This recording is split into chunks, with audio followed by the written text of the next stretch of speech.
उद्या गुरुवारी आहे आवळा नवमी. याच दिवसाला कुष्मांडा नवमी असं देखील म्हणतात.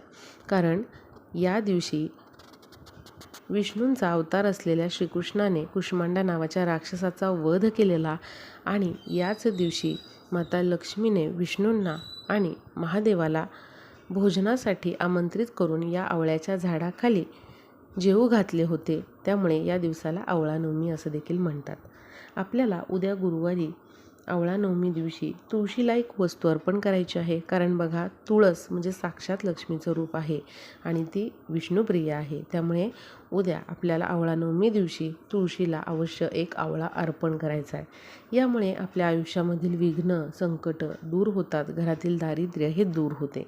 त्याचबरोबर आपल्याला उद्या एक वस्तू तुपामध्ये भिजवून दान करायचे आहे.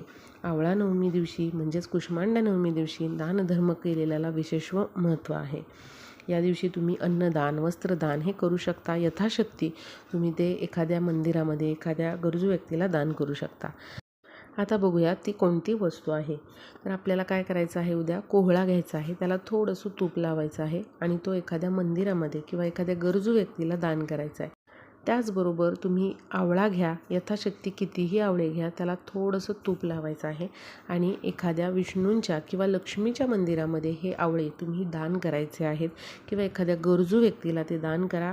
बघा, आवळा नवमी दिवशी म्हणजेच कुष्मांडा नवमी दिवशी जर आपण अशा प्रकारे आवळा आणि कोहळा हे गरजूंना जर दान केले तर आपल्या मागच्या इडा पिडा, संकट, अडचणी, समस्या सगळ्या दूर होतात आणि घरामध्ये लक्ष्मीचा अखंड वास राहतो.